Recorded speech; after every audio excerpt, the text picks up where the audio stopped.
নমস্কাৰ। বহু বছৰৰ আগতে আমাৰ ৰাভাসকলে জম খেতি কৰি জীৱন নিৰ্বাহ কৰিছিল। সেয়েহে আমাৰ ৰাভাসকলৰ মাজত হামজাৰ নৃত্য দেখিবলৈ পোৱা যায়। আমাৰ ৰাভাসকলে প্ৰাকৃতিক পৰিৱেশেৰে পূৰ্ণ ফুলবোৰক ভাল পায়। সেয়েহে আমাৰ সমাজত বহুৰঙী নৃত্য প্ৰচলিত হৈ আছে।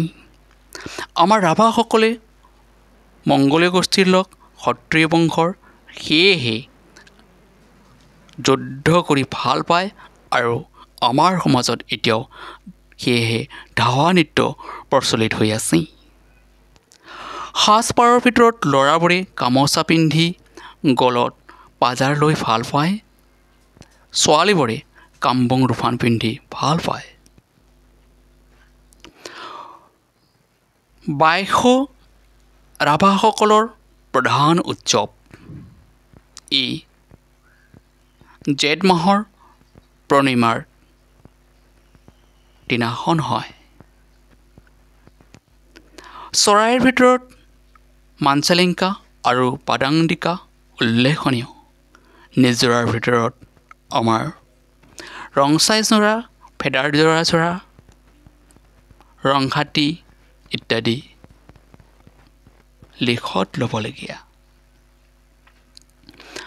পাহাৰৰ ভিতৰত আমাৰ নলংগা পাহাৰ, নীলগিৰি পাহাৰ,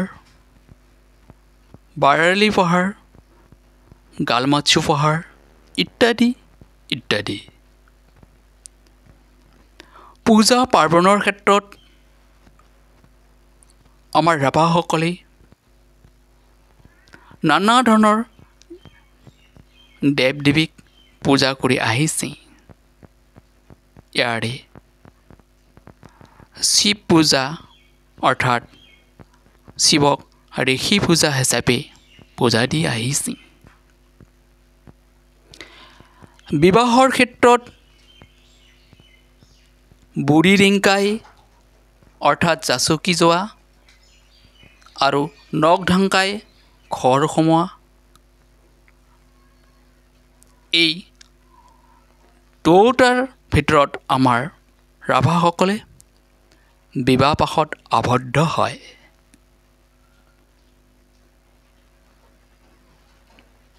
আমাৰ ৰাভাসকলে নিজক অৰ্থাৎ মৰম দি হ'লেও আনক ভাল পায় আৰু সকলোৰে মাজত একতাৰে মিলি থাকিবলৈ ভাল পোৱা লোক। গতিকে আমাৰ কৃষ্টি আৰু সংস্কৃতিক আমি জীয়াই ৰাখিবলৈ হ'লে আমাৰ ৰাভাসকলে একতাৰে হৈ কঁকালত গামোচা বান্ধিব লাগিব আৰু গলত পাজাৰ লৈ আমি ৰাভা জাতি বুলি পৰিচয় দিবলৈ লাজ নালাগিব অৰ্থাৎ লাজ নকৰিব। সেয়েহে আহক আমি ৰাভা জাতিটোক আগুৱাই লৈ যাওঁ আৰু আমাৰ জাতিটোক নৱপ্ৰজন্মৰে গঢ়ি তুলিবলৈ আগুৱাই আহোঁ।